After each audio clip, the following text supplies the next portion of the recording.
it. So what were some of the keys for you changing your game? How did you do that, and how are you hoping that you can communicate that to your team? Well, Fred Borden was a big inspiration on this whole thing. When I decided to change my game, Fred Borden and I were really close, and he tried to teach me how to hook the ball and get the rev rate that I wanted. I just couldn't quite get it done throwing a 16-pound ball. So I came home and I started watching tapes of Holman, Ballard, Bob Hanley, Jeff Bellinger, guys that threw it like that. And I decided to drill up a 10-pound ball with my grip in it. And I went down and practiced with a 10-pound ball. The thing hit the pin, looked like a ping pong ball, and people were laughing at me all the time.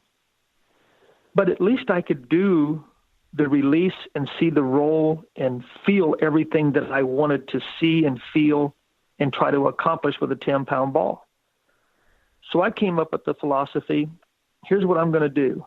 I practiced 7 days a week, 7 hours a day with a 10-pound ball, and I videoed it.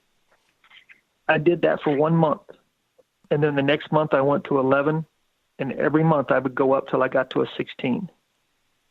Then I could do what I had trained my body and my muscle memory and my muscles to do, to deprogram what I used to do and reprogram it for what I was doing now. And that worked so good for me. And even now when I help kids that are struggling to feel where their hand is or their arm is or their elbow or where everything is at, I drill them up a 10-pound ball. So they actually have something drilled for them with the ball in their hand, and they can go through the motions and they can feel everything and they can get in touch with their body and their arm swing but it's no weight. There's nothing there. And that has always worked really good for me. And now I take that to the kids in high school. And I had a girl that her dad came up to me 3 years ago and he said, Bob, my daughter bowls for high school, and they told her to quit because she was so bad. And she loves bowling. And I know you coach Seaman, but would you help her? And I said, sure, I'll help her. She's a kid. I don't care where she goes to school. I helped that girl with the 10-pound ball, doing my same philosophy. That summer, the next year, that winter, she transferred to Seaman. She became, in a year, the second best bowler in the state of Kansas. She's now bowling for McKendree.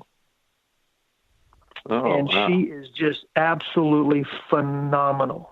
This girl worked so hard to get to where she is.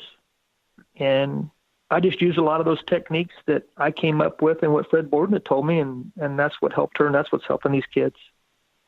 And you mentioned they're going to McKendree now, and they've got a fantastic program built there. There's several, I would say kind of like these high caliber, high end, very kind of sort of programs that go deep into the sport of bowling, hit it from all different angles, from alignment and physical game and mental game and strategies and equipment and all this stuff. But I got to assume now that you're going to be looking at with some of these players that you can develop, and even the ones you've seen in maybe some of the other high school competitions in Kansas, as being kind of a nice funnel or a platform to get them to help build your program there at Peru State. Yes, and that's what does. Where Skip is very instrumental in that too. He knows so many people, and he's talked to several junior colleges to kind of help us, and Skip and we both had the same coach, Fred Borden, when we were on tour, and so we have a lot of the same philosophies. We work great together, and he sees things that sometimes I don't see, and vice versa, and it's just a great little marriage for Skip and I, and being as good of friends as we are, it's just perfect.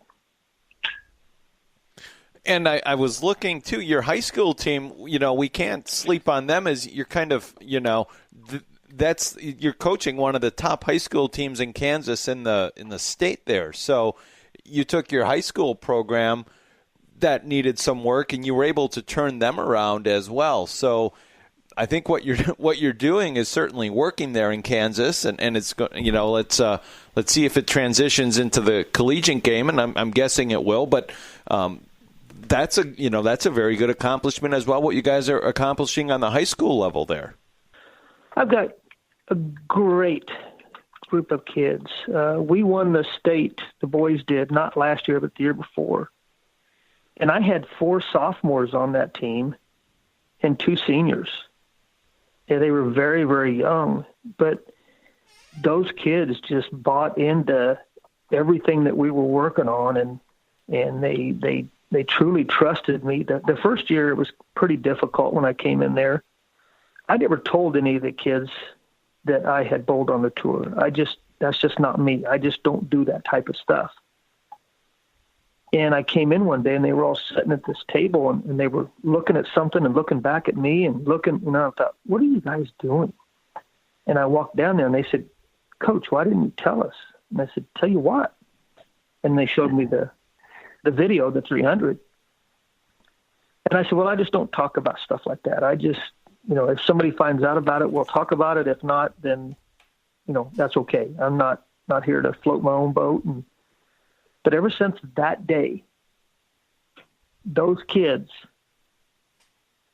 have done every single thing that I've asked of them.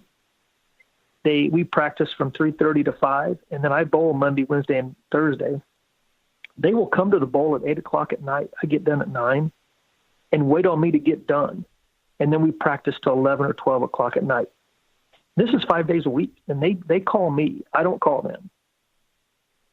And they have just worked so hard on angles and ball motion and understanding, what happens and why it happens in the swing and all this stuff. And they're just so amazing what they have accomplished. It's crazy.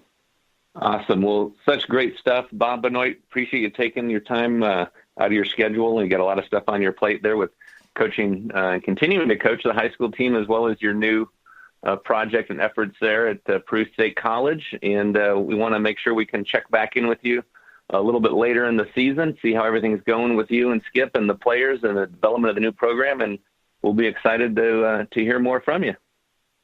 Well, I appreciate it very much. And thank you for inviting me. I really enjoyed it.